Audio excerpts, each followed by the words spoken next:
Hey everybody, this is Elliot and I'm here with Justin West of Ridiculously Good Brands and Threads. How are you doing, Nice. Justin? I'm doing great, Elliot. How are you? Doing fine. I'm feeling fine and fancy free. It's nice. It's a Nice. bright day. Couldn't ask for all that too much more.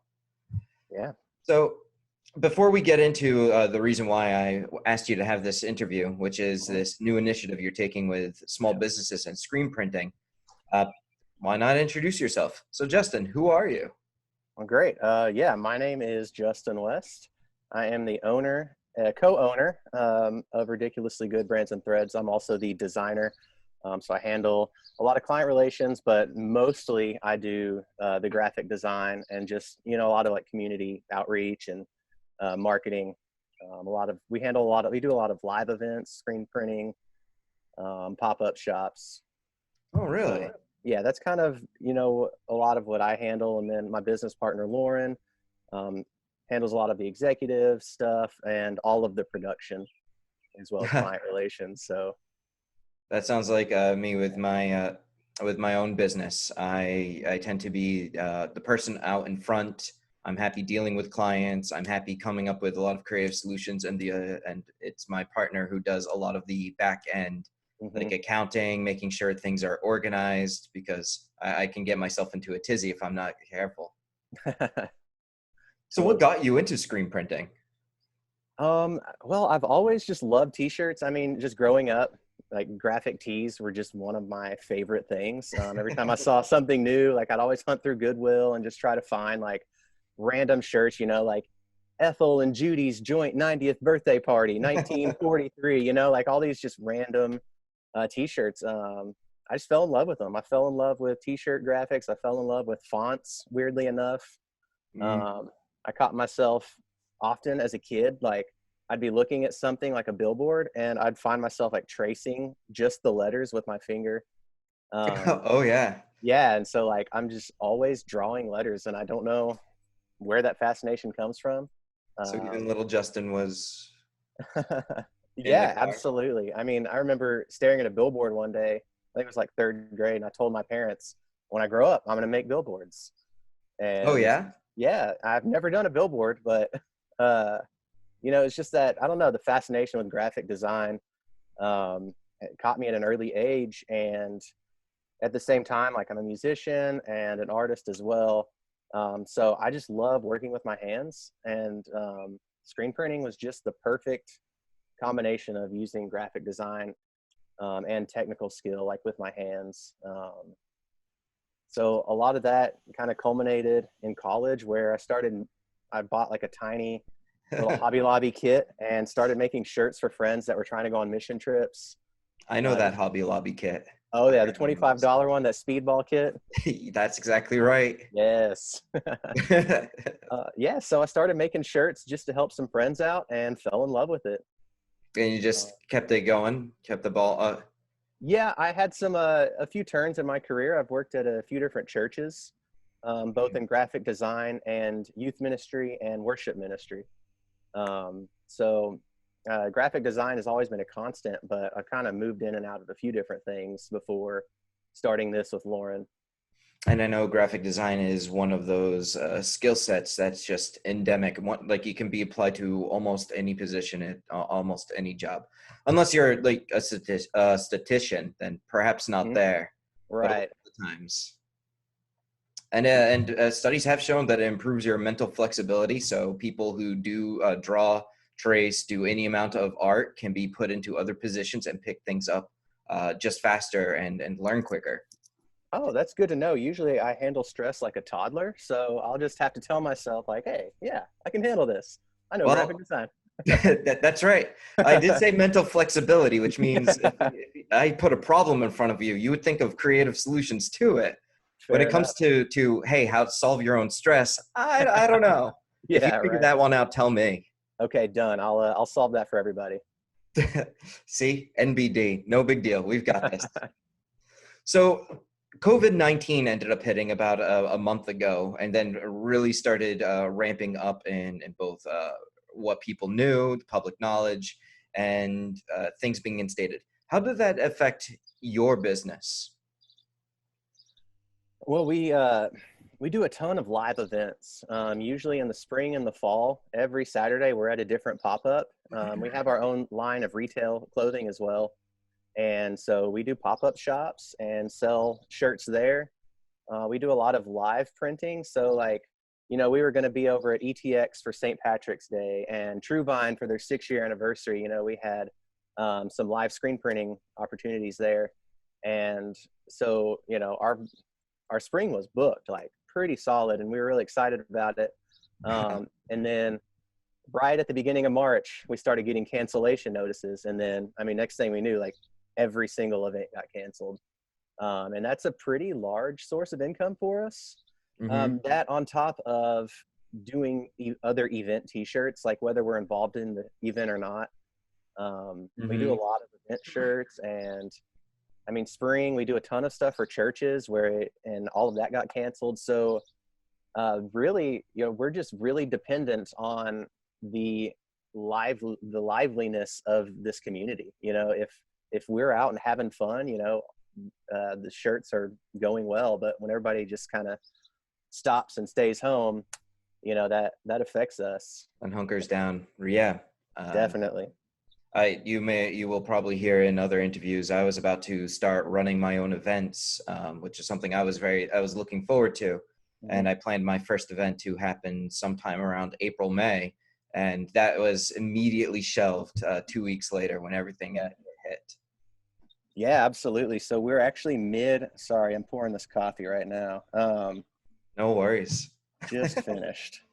We're kind of mid-move. We're going to be moving our shop across the street to that newly renovated 308 building where Be Free Yoga is moving. Well as us and a few other people. I hope that's public knowledge. Sorry, Be Free. But pretty sure it is. But yeah, so we're kind of mid-move, and we had a pretty big grand opening party, scheduled for, I guess it'd be next week. We're just going to postpone till everything happens, but have a giant webinar on Zoom. That'll be it. There we go. Get a potluck so everybody brings exactly one dish, but they can't have a balanced meal. That's perfect. I'll just take pictures of food trucks so we can just kind of pretend we're eating there. That's right. Perfect. I like it. And actually, I want to digress because I realize I didn't ask you before. How did you ended up opening up your shop?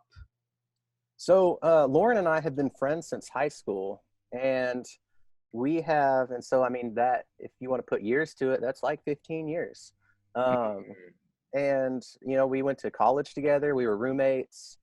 We got, married in the same year to some amazing women. And, we've just kind of come up in life together. And all through that, we've just always been talking about starting something, there's always been a business idea like, oh, we should do this and this and this. And, yep. At one point it was going to be like, man, we'll restore cars, because that's a lucrative thing for two guys that don't really know anything about restoring cars. And yeah, we just so he introduced me to a couple friends about 3 years ago, and they needed a logo, and he was like, I got a friend that does design, why don't y'all meet?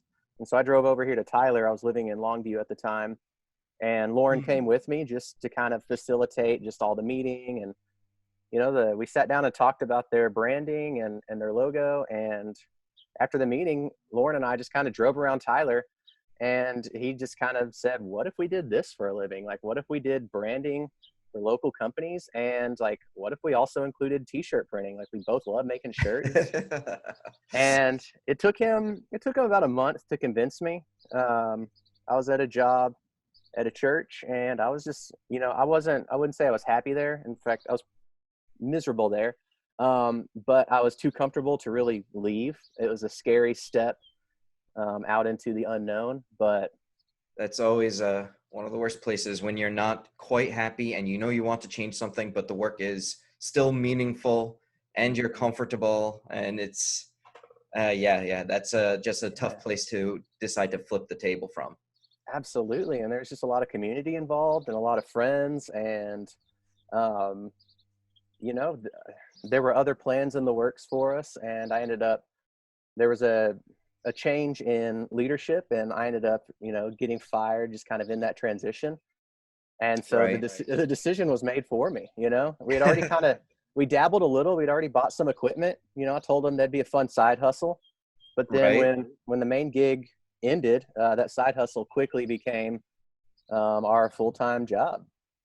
I'm very familiar with the side hustle. I'm unfortunate. I was just mentioning to one of my friends the other day uh, that I wish that I could make one of my side hustles like the supreme main hustle besides my main business. Just Hmm. like have like one or two solid things that I just pursued instead of what I do, which is everything all at once Right. forever. Yeah. Yeah, that's awesome. I have a feeling that I'm in a good company. Absolutely. So part of the reason why I wanted to talk to you today was this new project you have, Friends and Threads. Yeah. So tell us a little bit about it. Okay. Yeah. Friends and Threads. It's an online marketplace or an online storefront that we've launched. And this is kind of an idea slash business model we've talked about, but always put off. And just because we didn't have time to put any logistic thought into it, and we didn't have any time to really think it through. And, we just always just said, we'll think about that when other things are ready to go. And, once everything just kind of stopped and COVID hit, we saw, with just the drop in revenue, we had to figure out like, well, what's next? And, admittedly, our first reaction was, like getting into that victim mindset of just like, oh no, like what's going to happen to us? And, and sometimes I still wake up with that mindset and have to remind myself that like, whatever happens, the doors close tomorrow. I still come home to a great family and I still go see great friends. And, That's right. I'm surrounded by just such a amazing group of people that if the work ended tomorrow, I'd wake up the next morning and be just fine. It's not without sadness or, definitely a hit to my pride. But when we realized, like, we just thought worst case scenario. Okay, so what if we do have to close the doors? Eh, I mean, that's okay. Right. It'll be pretty, in a way, it'd be devastating because we just love doing this so much. But in another sense, just the relationships we built through this made us realize that the people we work with were more important than the work itself. That's one of the things that I like to say to a lot of potential small business owners when they're thinking about getting into it. They're just like, what if I do this? Would this be a better idea or would this be a better idea? And I always tell them that success is going to come from the people you work with, not necessarily the service that you deliver. Yeah, Oftentimes, when starting a project, I will start in and be like, oh man, this is all going to be about painted eggs. And then I find out people don't want painted eggs, but they're very interested in the paints that I'm using. And then the business model just kind of shifts mm-hmm. because that's what people want. That's what people are looking for. So Absolutely. people will tell you upfront what they're looking for or what their needs are, and you just have to be receptive, listen to them, and Mm-hmm. then offer to help out. Man, that's solid. Yeah, yeah. And so we decided to kind of flip the model on its head. Usually like with a shirt purchasing process, there's a deposit, then the shirt. So there's upfront cash having to come from somebody to us, and Mm-hmm. we wanted to we wanted to help people around us. Like if there's something small that we can do, what would it be? Well, it would be taking the risk and footing the cost of the shirt printing and then donating the profits to that business. And so that's kind of where we decided to land with Friends and Threads is cover our cost, and then every ounce of profit goes right to that business. That Because makes sense. we want to keep things moving. Like even if it's if it's one shirt at a time, like just kind of keeping some revenue moving, keeping people engaged with these businesses that we love and that they love. I mean, I'm drinking porch culture coffee right now. I'm such a fan of the people we get to work with that like without them, the last 3 years of our lives wouldn't even have been possible. So we can totally just change our model so that like we can help them for a month of our life. Like that's a very reasonable thing to do. And honestly, I don't know that I wish I could do more, but that's almost just like a personal thing, but I'm just so happy with this turnout so far. And I don't know if this is a question later on, but we launched this thing on Monday evening, and we've already raised over $1,000 for some businesses around here. Oh, wow. And by we is nothing. We collectively, as a Tyler community, have raised money for these businesses, and I mean, it's astounding, just the response that we've seen with this so far. I share a lot of the same kind of sentiments and motivations that you do. That's partly why I'm trying to do these interviews, why I'm trying to just give a highlight to small business owners, to just people around. It's an entire community, and with COVID and hitting, people don't understand that economies is millions of people passing the same dollar back and forth between each other. That's what Right. keeps things going, and they're the ones who are going to be hit the worst. And Mm-hmm. just like you with your skill set. Yeah. So what does a business have to do to become part of this project? Well, we have a link on our Friends and Threads. It's the website at brandsandthreads.com/fundraiser. There's an email link. If anyone wants to click that and reach out to us. We're We've actually going had to have a link to the marketplace right in the description of sweet, this video as well. nice, like just right there probably. Yeah. Uh, but I mean, we've been getting DMs, Facebook messages. I've gotten some text, emails, pretty much however anybody knows how to get a hold of us. Email might be the easiest, and we'll put our email link, hello@brandsandthreads.com. But reaching out to us and just letting us know you're interested. We have a few kind of guidelines that we're trying to stick to, like we're keeping this at a one color print just so that costs can be as low as possible, so payouts can be as high as possible.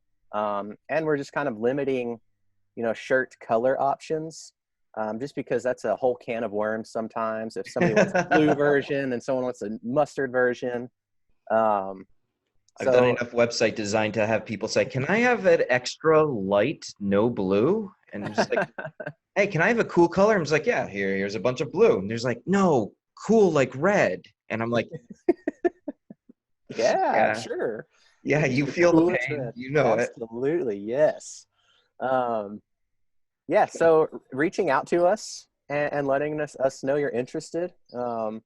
And we'll probably bounce a few emails back and forth. If you have a design, that'd be great. I'm trying to design as few of these shirts as possible, just so that there's no bottleneck on my part.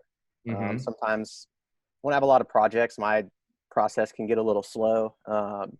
So I'm sticking to mainly just kind of simple designs, logo tees, just whatever we can do to keep people engaged with their Right. businesses. So yeah, reach out through email would probably be the best bet.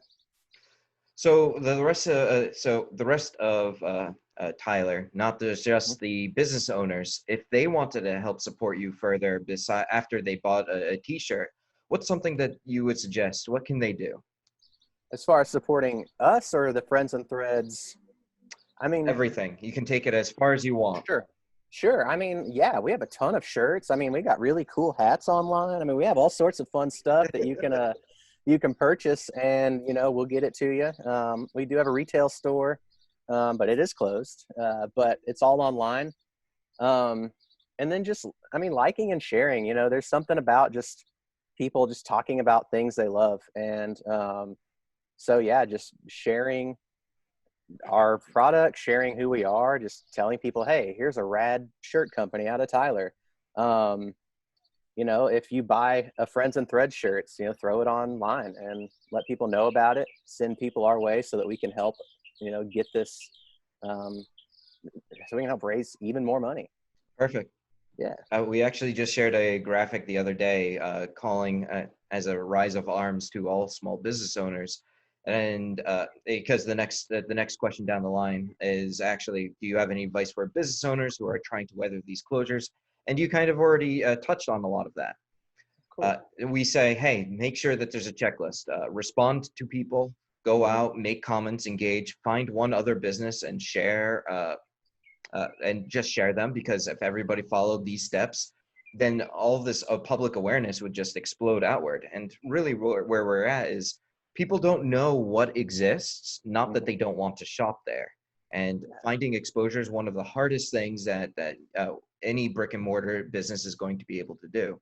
Mhm. So really, whatever we can do to just continue to spread it to our friends, our family. I mean, people, it doesn't even have to be people in Tyler who are purchasing these t-shirts. It can be anywhere. Yeah. So Yeah, we all kind of walk around and drive around with our blinders on, and it's true. that's one thing. I taught graphic design for a little bit at Kilgore College, just as a side hustle for a few years, and yeah, that's one of the things that in one of our talks that is like, in the world of graphic design. I mean, any given person sees probably anywhere between 10,000 to 20,000 images a day, and that's just like still images. Like Yeah. you look around right now, and I can just see graphic design everywhere, and it's on us to grab people's attention and pull their attention to one image out of 14,000. And I think it's just because, like, over the past 20 or so years, we've all developed this built-in like BS meter, Yep. and we've just and now we just kind of live and operate kind of in this way, Yeah. especially when people feel like they're being sold to. That guard goes up immediately. I And know, so, I know exactly what you mean. yeah, Yeah. just that word of mouth, like if somebody's friend tells them about us, like that means way more than like us saying, hey, buy this really cool hat online. um like that doesn't mean much to anybody, but like, if you get off here and you're just like, man, look at this, showing somebody, that means a lot. And I think it's a huge way we can all help each other, is just pointing each other to cool businesses around here. Completely agree. Any last words for any small businesses as they try to weather all of this? Oh, one thing that we've tried to make an opportunity out of this is, you know, I see one of these questions on here is, a number one challenge we faced when starting our business. Um, we definitely underestimated the importance of process and the importance of like setting up a system for communication, even between just me and Lauren, just like the two of us. Yeah. Um, and having to kind of retroactively like plug in process while we have several orders pending, that can slow us down and frustrate us a little bit. And that's early on, that's something that we struggled with. um, and I would just say, in this time where we are kind of finding ourselves twiddling our thumbs a little bit, um, it's a great chance to audit your process and see like, how can we come out of this, and how can we kind of restart stronger than before. What are some areas that are causing bottlenecks, or just like people that aren't like, how is your brand disconnecting with how you're operating. Mm-hmm. And so I would say that we do have this rare, very rare gift in a way. And this is like really just silver lining, trying to look at the bright side of things. But as business owners, we all have like that to-do list where things get pushed down and down and down on the priorities. If everything's a priority, nothing's a priority. Exactly. And we get lost in the day to day, and we don't really have the day to day right now. And so we do have an opportunity to like step back and look big picture and fine tune and streamline our process. And I would encourage everybody to just kind of take a look at how they're working, and honestly ask themselves like, how can I come out of this stronger? That's really what we're trying to take away from this, is how can we come out of this a better version than we were before. The ever aforementioned business partner, he actually wrote a book exactly on that, on processes. He used to work over at ExxonMobil, which is a very process oriented company. And he said the easiest thing to do is go about your day to day, except bring a list and write down every single thing that you do. Like every single thing you do, don't leave anything out. And then instead of, it's our mentality to say, well, let's fix this large project. Let's figure out how to, no, work on the small things. Mm-hmm. Always work on the smallest, easiest things on your list to do. Perhaps you don't need to talk to this person about this. Perhaps you set up an auto forwarder so that your business partner already knows. You don't have to manually click it yourself. Something small like that builds into larger, more streamlined process, which honestly, we want to keep you drawing and doing the things that you like to do Hmm. as much as possible. Why would you be doing anything else? Yeah, absolutely. All right. Well, I guess I will cap it here. And thank you very much, Justin, for coming on and Yeah. answering our questions. Yeah, it was great to meet you. As face to face as we can be right now. Yeah. We'll high five soon, I'm sure. Man, can't wait. Boom. Wi-Fi right there. No, no. No. Yeah, this has been so great. Thanks for thinking of me and spending some time talking to me. I appreciate it.